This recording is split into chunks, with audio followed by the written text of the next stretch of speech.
प्रिय दोस्तों, जैसा कि हमने पिछले वाले वीडियो में ये आपसे प्रॉमिस किया था कि हम अगले वाले वीडियो में अपना जो इंग्लिश का एक बहुत ही महत्वपूर्ण जो टॉपिक है जिसे हम कहते हैं direct, indirect speech, direct speech या इनडायरेक्ट स्पीच, इसे हम कई बार नरेशन के नाम से भी हमने पुकारते हैं। तो हम अपने वादे के अनुसार आज के इस महत्वपूर्ण वीडियो में डायरेक्ट इनडायरेक्ट स्पीच या नरेशन नाम का जो अपना इंग्लिश का एक बहुत ही महत्वपूर्ण टॉपिक है उसे लेकर आप सबके सामने हाजिर हैं। मुझे ऐसी आशा है कि आपने हमारे पिछले वाले वीडियोस को खूब देखा होगा, खूब इंग्लिश सीखी होगी।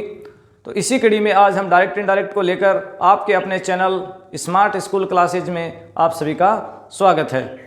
तो चलते हैं और हम देखते हैं कि क्या ये डायरेक्ट इनडायरेक्ट होता है और कैसे से इंग्लिश में हम बनाते हैं। तो देखिए, पहला है डायरेक्ट। तो डायरेक्ट इनडायरेक्ट स्पीच में पहला आएगा डायरेक्ट स्पीच। अब इसके नाम से ही पता चलता है कि डायरेक्ट स्पीच क्या होता है। तो इसके नाम से ये पता चलता है कि डायरेक्ट जो स्पीच है वो क्या होता है। मान लीजिए कि हमारे घर में कोई मेहमान आता है तो हम जाकर उससे सीधा ही बात करते हैं। जैसे मान लीजिए कि हमारे घर ऐसा कोई व्यक्ति आता है जो हमारे पैसे मांगता है और हम उसे जाकर सीधा हम उससे डायरेक्ट मिल लेते हैं और हम उससे बातचीत करते हैं, तो ये क्या हुआ? Direct speech. या मान लीजिए कि एक अध्यापक बच्चों को क्लास में पढ़ा रहे हैं, अध्यापक सामने हैं और बच्चे सुन रहे हैं उन्हीं की बात वहीं बैठे, तो ये बच्चों और अध्यापक के बीच में कैसा हुआ? डायरेक्ट स्पीच हुआ, डायरेक्ट उनके बीच में कनेक्शन हुआ, उनके बीच जो बातचीत हो रही है वो डायरेक्ट है। तो देखिए डायरेक्ट स्पीच क्या हुआ? When the speaker and the listener, speaker and listener both are present. जब स्पीकर मीन बोलने वाला, स्पीकर मीन बोलने वाला और लिसनर मीन सुनने वाला, बोथ आर प्रेजेंट। जब बोलने वाला और सुनने वाला दोनों प्रेजेंट हो हमारे सामने, तो उनके बीच में जो बातचीत होती है वो कैसी बातचीत होती है? Direct speech. That communication is called direct speech. That communication is called direct speech. तो जब स्पीकर बोलने वाला और लिसनर सुनने वाले दोनों प्रेजेंट हो और उनके बीच में जो कम्युनिकेशन, जो आपसी वार्तालाप होता है, वो डायरेक्ट स्पीच कहलाता है। और ये देखिए इनडायरेक्ट स्पीच। अब आप समझ ही गए होंगे कि डायरेक्ट स्पीच क्या होता है, तो इनडायरेक्ट स्पीच क्या होता है। जो डायरेक्ट का उल्टा हो, जैसे हमारे घर में कोई व्यक्ति आ जाए और हम उसे डायरेक्टली न मिले, हम अपने बच्चे को, अपने भाई को, अपनी बहन को या अपनी पत्नी को ये कह दें कि जाओ और उन्हें ऐसा कह दो। जैसे कोई व्यक्ति हमारे पैसा मांगता है और हम उससे फेस टू फेस बात नहीं करना चाहते, तो हमने अपने बच्चे को या अपने भाई को कहा जाकर कह दो कि मैं घर पे नहीं हूँ। तो वो क्या कहेगा कि मेरे पिताजी या मेरे भैया घर पे नहीं हैं। तो हमने उनके बीच में डायरेक्ट बात नहीं की। या अध्यापक जो बात बच्चों से क्लास में डायरेक्ट बताता है, वही बात बच्चे अपने घर पे जाकर अपने माता पिता को बताएं। वही बात जो अध्यापक और बच्चों के बीच में होती है, वो बात अगर बच्चे अध्यापक की बात को जाकर अपने घर पे बताएं, तो वो जो बात होती है वो इनडायरेक्ट स्पीच होता है, क्योंकि वहाँ पर सुनने वाला या बोलने वाले दोनों में से एक ही प्रेजेंट रहता है। तो जब सीधा फेस टू फेस किसी के साथ बातचीत ना हो, तो वहाँ पे बात कैसी होती है? इनडायरेक्ट होती है। देखिए, when the speaker and the listener both are not present. या बोथ की जगह हम कर सकते हैं आइदर, कि दोनों में से एक, आइदर यानी कोई दोनों में से एक is not present. When the speaker and the listener either is present, दोनों में से एक व्यक्ति प्रेजेंट हो, that communication is called indirect speech. जब बोलने वाले या सुनने वाले में से केवल एक व्यक्ति, या एक की भी जरूरी नहीं है, दोनों भी एब्सेंट हो सकते हैं और दोनों में से एक प्रेजेंट हो सकता है, तो ऐसे वार्तालाप को, इस प्रकार के स्पीच को हम इनडायरेक्ट स्पीच कहते हैं। तो ये हमारा हुआ कि डायरेक्ट स्पीच क्या होता है, इनडायरेक्ट स्पीच क्या होता है। इसे नरेशन क्यों कहते हैं? नरेशन का मतलब होता है वर्णन। जब किसी दूसरे व्यक्ति के द्वारा बताई गई बात का वर्णन किया जाता है तो उसे इनडायरेक्ट स्पीच कहते हैं, इसीलिए इसको नरेशन के नाम से भी कह सकते हैं। वाई, अब देखिए हम इस पर चर्चा करते हैं कि हमें इनडायरेक्ट स्पीच की आवश्यकता क्यों पड़ी। जब हम किसी के साथ डायरेक्ट स्पीच कर सकते हैं, आपसी वार्तालाप हम सीधा कर सकते हैं, तो हमें उसकी आवश्यकता क्यों पड़ी। मान लीजिए कि हम अपने बच्चों को मुंशी प्रेमचंद की कोई बात बताना चाहते हैं, या हम कविवर रविंद्रनाथ टैगोर की कोई बात बताना चाहते हैं, या हम गांधी जी की कोई बात बताना चाहते हैं। तो देखिए गांधी जी जो वक्ता हैं या मुंशी प्रेमचंद जो बात बताने वाले हैं वो तो इस समय प्रेजेंट नहीं है, तो हम कैसे उनसे हमारा डायरेक्ट संवाद हो सकता है, क्योंकि वो इस समय प्रेजेंट ही नहीं है। तो ऐसी घटनाएं जिनका वक्ता या लिसनर, सुनने वाला अब प्रेजेंट नहीं रहे हैं, तो वहाँ पर ये काम आता है। इसके अलावा ऐसे मामलों में जहाँ पर हम किसी से डायरेक्ट बात नहीं कर सकते, वहाँ जब बात हमें इनडायरेक्ट ही करनी पड़ती है। तो ऐसी बातें, किसी दूसरे के द्वारा बताई गई बातों को कोई अगला व्यक्ति किसी दूसरे के सामने भेजता है, या किताबों में लिखी हुई बातों का हम जब वर्णन करते हैं, तो हमें डायरेक्ट इनडायरेक्ट स्पीच की हमें आवश्यकता पड़ती है। अब हम एक एग्जाम्पल के माध्यम से समझते हैं कि देखिए डायरेक्ट इनडायरेक्ट कैसे बनता है। हम एक ऐसी घटना का वर्णन लेते हैं। देखिए ये एक जंगल है और यहाँ पे भगवान श्री राम ने एक पर्णकुटी बना रखी है। यहाँ पे भगवान श्री राम ने सीता के साथ और लक्ष्मण के साथ एक पर्णकुटी बना रखी है और ये सारा जंगल का एरिया है। यहाँ पे देखिए, मान लीजिए कि ये भगवान श्री राम है और ये माँ सीता है और ये यहाँ पे लक्ष्मण है। हमने एक चित्र के माध्यम से उनको समझाने का प्रयास किया है। तो देखिए ये भगवान श्री राम है, ये माता सीता है और ये भैया लक्ष्मण है। और यहाँ पर एक पेड़ है। यहाँ पे क्या है? एक पेड़ है और पेड़ के पीछे यहाँ पर हनुमान है। या मान लीजिए कि ये हनुमान उनकी बातों को सुन रहे हैं, चाहे छुपकर नहीं सुन रहे, कैसे भी सुन सकते हैं। मान लीजिए कि ये पेड़, इसी जंगल में एक पेड़ है और हम छुपकर क्यों, यहाँ पर पेड़ के नीचे हनुमान जी महाराज खड़े हैं और उन्होंने बात सुनी है। अब देखिए यहाँ पर होता क्या है। मान लीजिए कि सुबह का समय है, 10:10, ये हमारा समय हो गया और ये स्थान आप देखते हैं कि जंगल है, उसमें ये बातें कर रहे हैं। पर्णकुटी यहाँ पर बना रखी है उन्होंने। तो भगवान श्री राम सीता को क्या कहते हैं? देखिए, Ram said to Sita, Ram said to Sita, Ram ने सीता से कहा। यहाँ देखिए ये पहला सेंटेंस पूरा हो चुका है। फिर inverted comma, I am going to hunt in this forest now, और ये हमारा फुल स्टॉप और ये डबल इन्वर्टेड कोमा बंद।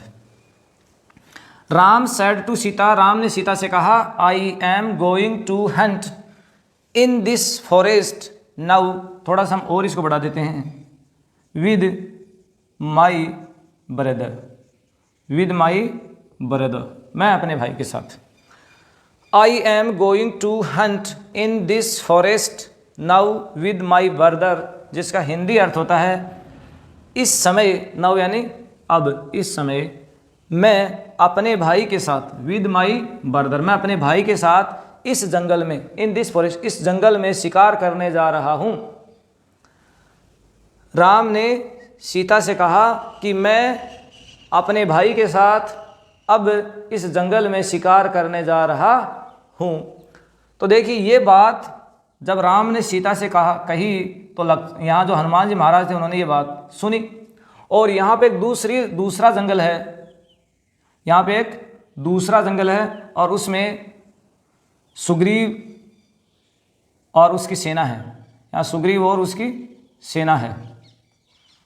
तो देखिए क्या होता है, हनुमान जी महाराज यहाँ से चलते हैं और वो आते हैं सुग्रीव के पास और सुग्रीव को बताते हैं यहाँ बात राम और सीता के बीच में हो रही है। राम भी प्रेजेंट है और सीता भी प्रेजेंट है। सुनने वाले कौन हैं? सुनने वाले हैं लक्ष्मण, सीता और हनुमान जी महाराज। ये तीन व्यक्ति सुनने वाले हैं, ये लिसनर हैं और ये स्पीकर हैं, बोलने वाले हैं, वक्ता हैं। तो हनुमान जी महाराज ने ये बात सुनकर इन्हें बताई तो वो थोड़ा समय लगा, तो यहाँ पर पहुँचे 10:20 सुबह का समय है। वहाँ पहुँच गए और ये जंगल और ये जंगल, दो जंगल हैं हमारे पास। तो देखिए हनुमान जी महाराज ने सुग्रीव को क्या बताया।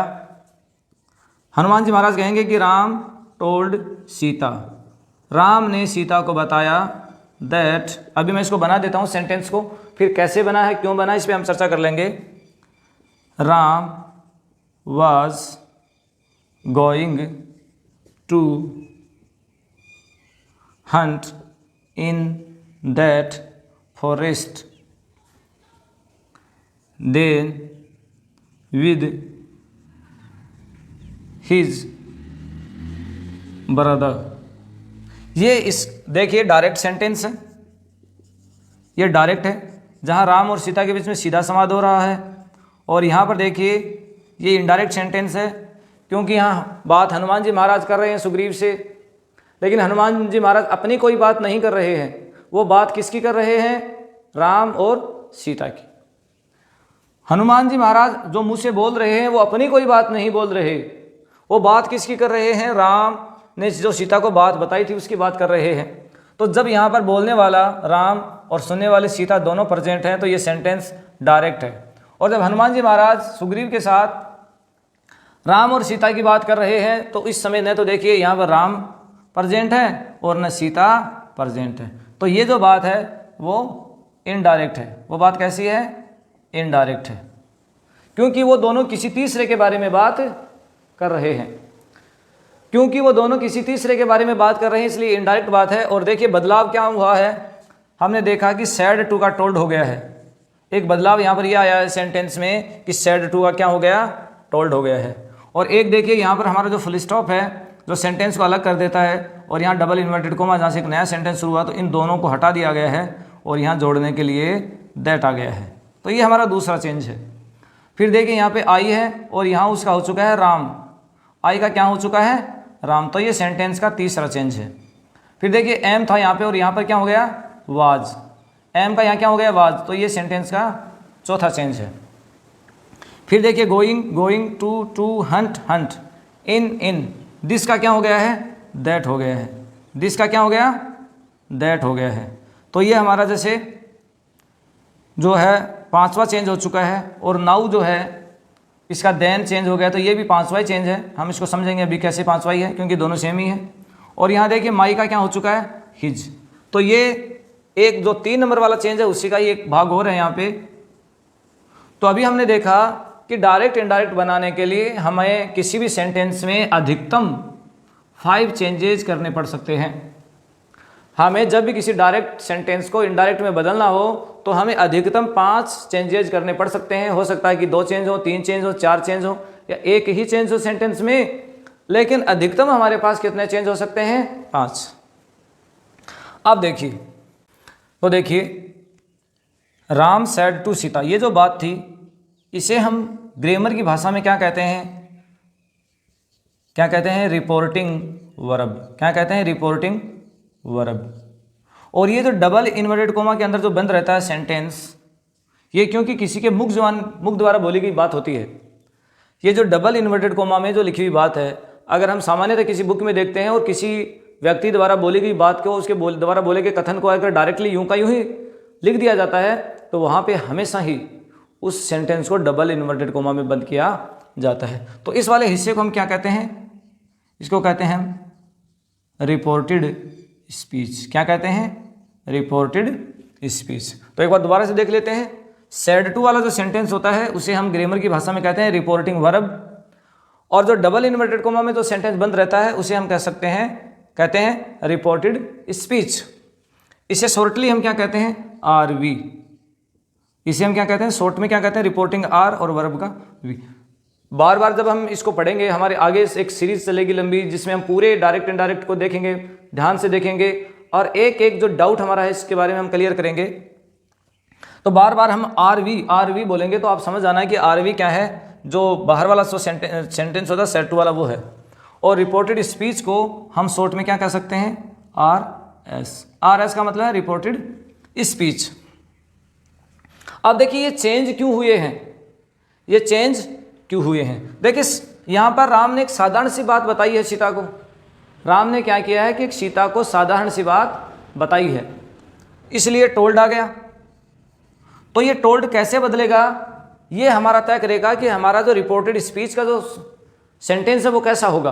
अगर रिपोर्टेड स्पीच में एक अफर्मेटिव सेंटेंस होगा या नेगेटिव सेंटेंस होगा तो यहाँ पर सेड टू की जगह टोल्ड आएगा। अगर हमारा रिपोर्टेड स्पीच एक इंट्रोगेटिव सेंटेंस होगा तो यहाँ पर आस्क्ड आएगा। अगर हमारा रिपोर्टेड स्पीच एक इंपेरेटिव सेंटेंस होगा तो यहाँ पर भाव के अनुसार सेड टू या आस्क्ड आएगा,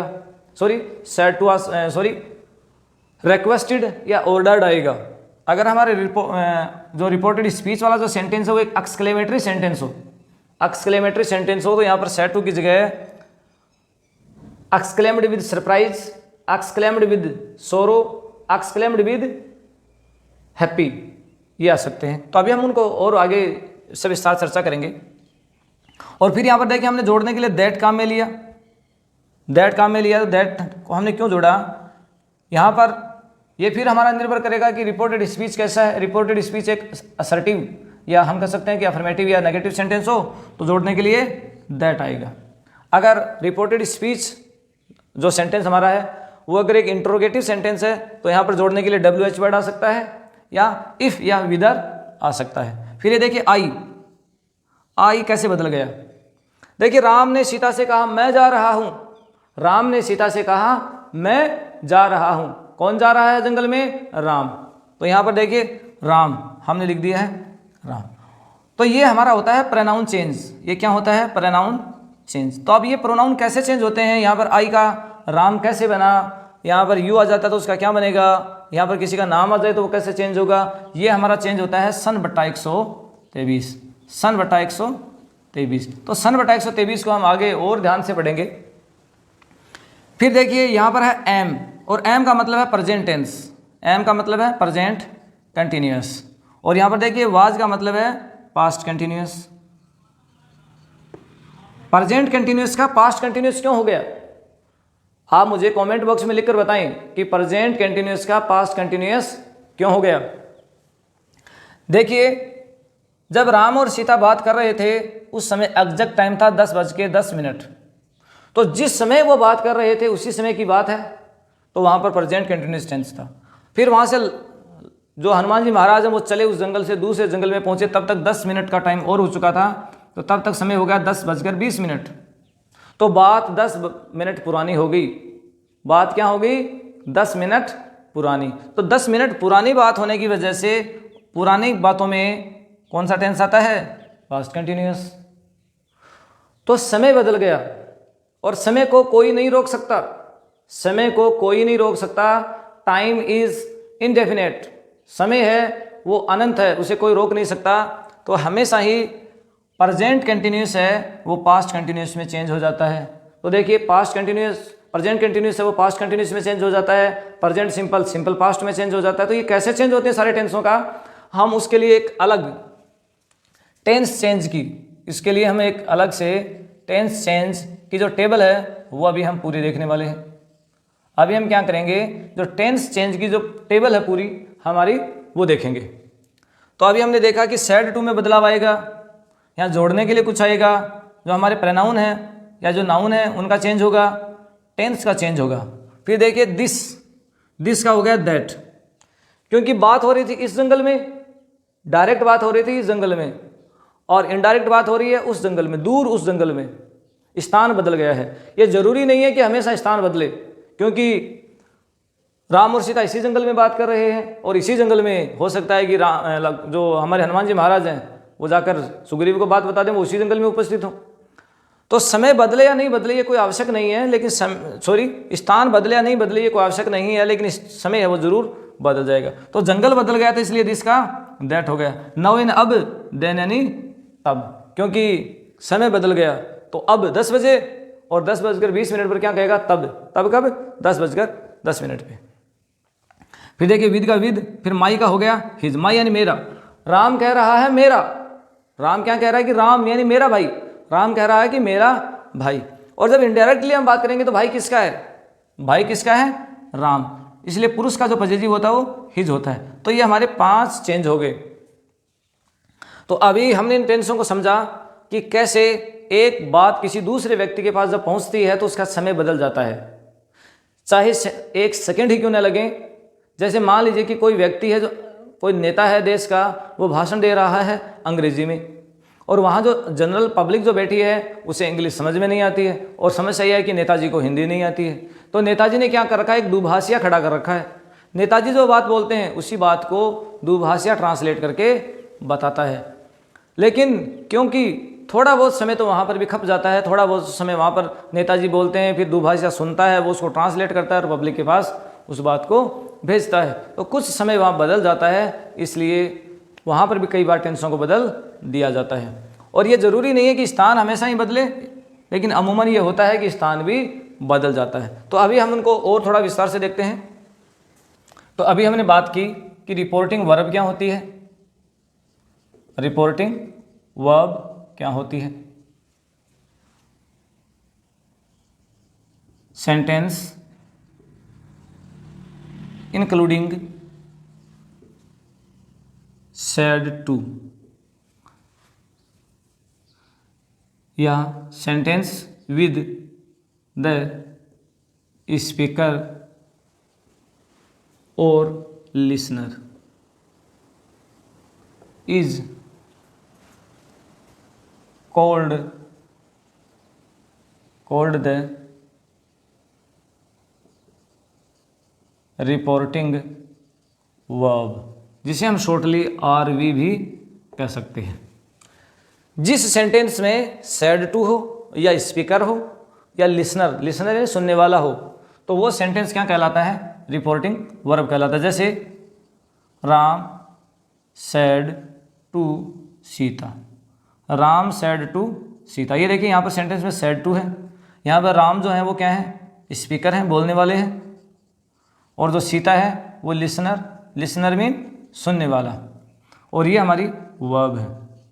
अब ग्रामेटिकली बात करें तो ये सब्जेक्ट है, और ये वर्ब है, और ये ऑब्जेक्ट है। क्योंकि हमें आगे भी ये ध्यान रखना होगा, वो बार बार हम बात करेंगे कि रिपोर्टिंग वर्ब जो आरवी का सब्जेक्ट है, आरवी का ऑब्जेक्ट है, तो ये भी ध्यान दें आप। जो स्पीकर होता है, जो बोलने वाला होता है वो सब्जेक्ट होता है, जो सुनने वाला जो लिसनर होता है वो ऑब्जेक्ट होता है, और ये जो सेड टू होती है वो अपनी वर्ब होती है। और इसको कभी भी हम डबल इन्वर्टेड कोमा में बंद नहीं करते। रिपोर्टिंग वर्ब को कभी भी हम डबल इन्वर्टेड कोमा में बंद नहीं करते हैं। फिर देखिए रिपोर्टेड स्पीच। रिपोर्टेड स्पीच, और रिपोर्टेड स्पीच क्या होती है? The sentence directly spoken by the speaker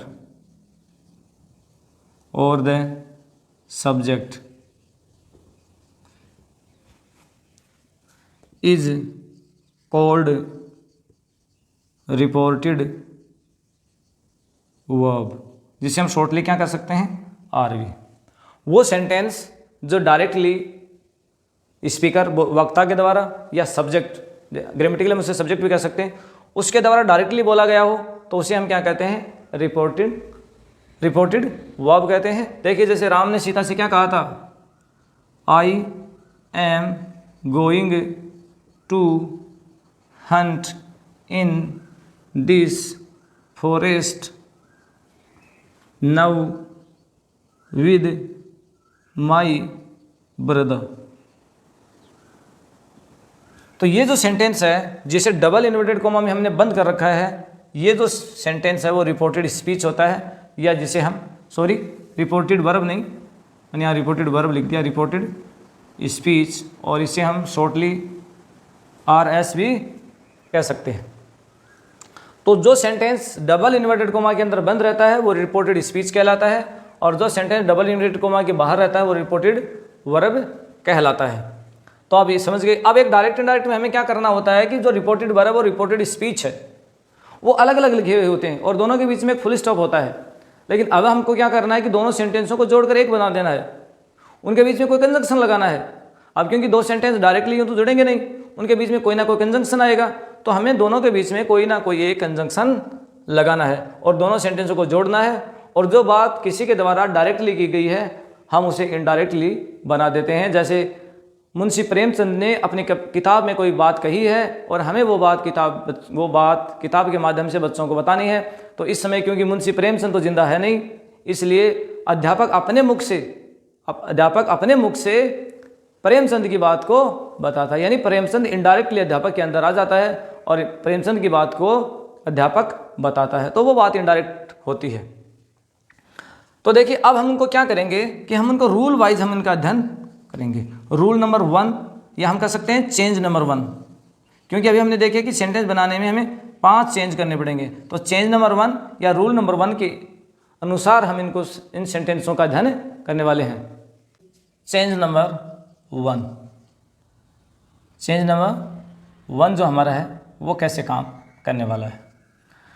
अभी हमने जो सेंटेंस देखा था राम और सीता वाला, उसमें हमने ये देखा था कि 1 नंबर का जो चेंज होता है वो सेंटेंस में कैसे होता है। अधिकतर सेंटेंस में हमारे पास सैड टू लिखा होता है, अधिकतर सेंटेंस में हमारे पास सैड टू लिखा होता है।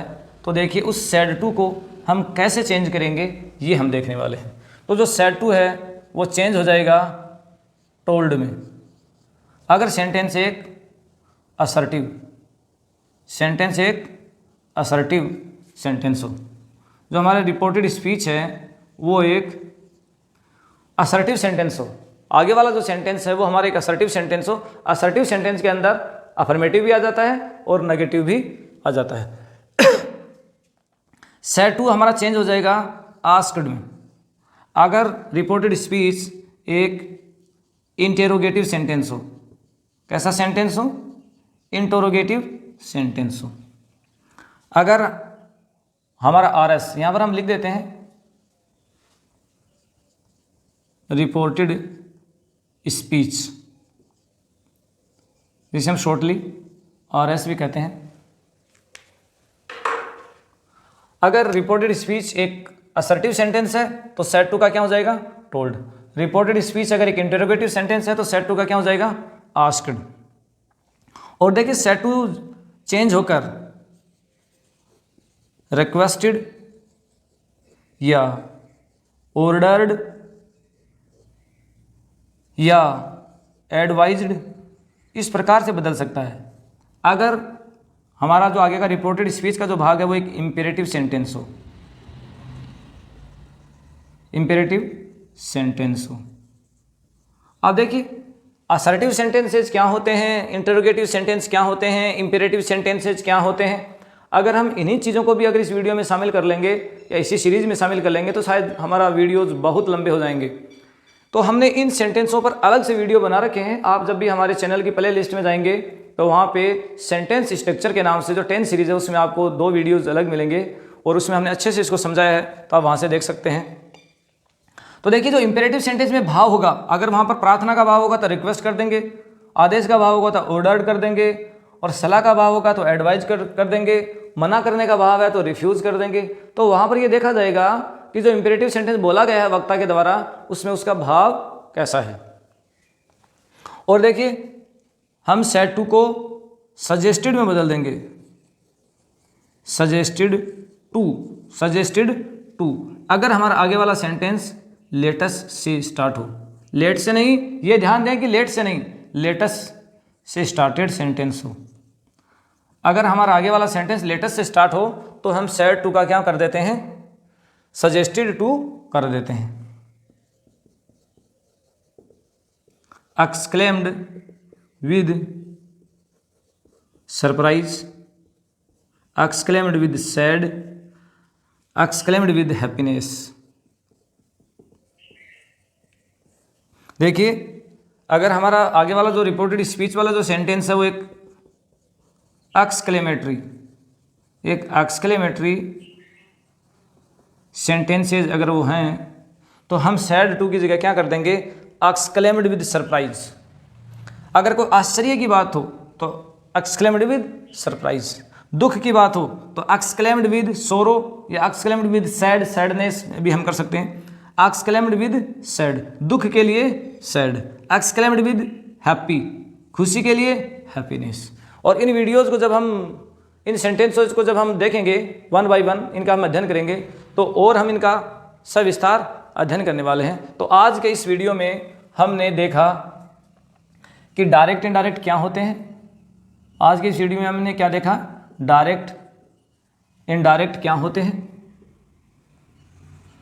इनकी हमें क्यों ज़रूरत पड़ती है डायरेक्ट इनडायरेक्ट की। जब अगर हम डायरेक्ट से काम चला सकते हैं तो हमें इनडायरेक्ट की ज़रूरत क्या है।